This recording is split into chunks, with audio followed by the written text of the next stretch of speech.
Hello one and all, hello internet, hello world. I have been meaning to do some guitar videos for a long time. I just not got around to doing it. As with most things, it's hard to figure out how to start. You need to think of a topic and start with that topic or conversation. I was going round and round and round, I just didn't know what I was going to talk about. So I finally decided that what I was going to talk about was counting. Or rather counting some hard intros to count, and a classic one of these, of course, is the wonderful song Rock and Roll by Led Zeppelin, which will be the subject of today's video. We're going to talk about how to count the intro, because it's kind of tricky. Drummers love this, and they invariably will either just play it and not understand how they count it, or they might actually count it in a way that makes sense. But anyway, let's listen to it just for a second and see what we're dealing with here.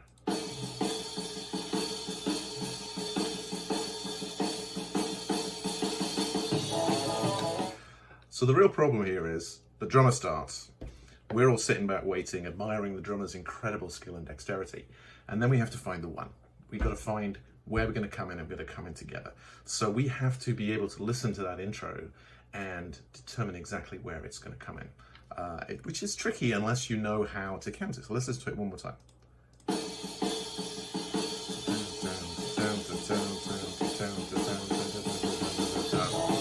Right, there. Somewhere roughly there, where that is the one. Well, this song, the intro to this song is very, very much Chuck Berry inspired, and John Bonham apparently, loved Chuck Berry, as many of the musicians of his era, and it's very much influenced by the sort of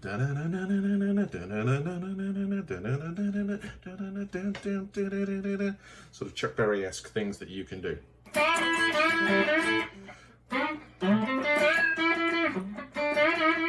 See, fuck, I'm playing really badly today. And it's all been caught on video. Wonderful, yay! All right, let's get back to the subject at hand. I believe there's actually a Chuck Berry song that the drum intro is kind of a rip-off of. But if you just think in terms of that style of counting, that's essentially what it is. So let's put on the screen the actual drum thing. It's going to appear magically somewhere there. So as you can see, there's sort of a pickup to it, and the drum intro actually starts on the and of 3. So it's 1 and 2 and 3 and 4 and 1 and 2 and 3 and 4 and 1, 2 and 3 and 4 and 1 and 2 and 3 and 4 and 2 and E 1. See if we can listen to it with the actual track. Well, rather than do that, let's do this. 1 and 2. So 1 and 2 and 3. 1 and 2 and 3 and 2 and 1 and 2 and 3 and 2 and 1 and 2 and 3 and 4 and 1 and 2 and 2 and 4. 1. One more time. 1 and 2 and 3 and 4 and 1 and 2 and 3 and 4 and 1 and 2 and 3 and 4 and 1 and 2 and 3 and 4 and 1 and 2 and 3 and 4 and 1. Kind of like that, right? One more time. 1 and 2 and 3 and 4 and 1 and 2 and 3 and 4 and 1 and 2 and 3 and 4 and 1 and 2 and 3 and 4 and 1 and 2 and 3 and 4 and 1.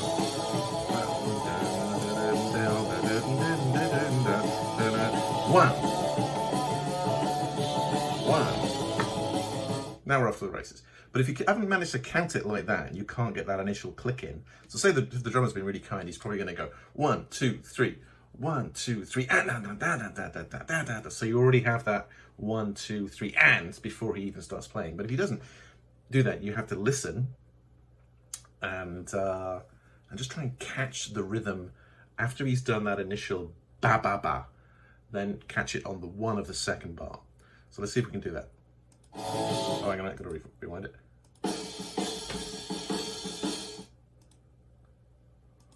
1, 1, 1, 1, bam, bam, bam, bam, bam. So, listen to it again. 1 and 2 and 3 and 4 and 1 and 2 and 3 and 4 and 1 and 2 and 3 and 4 and 1 and 2 and 3 and 4 and 1. So you try and just skip the first 3 beats,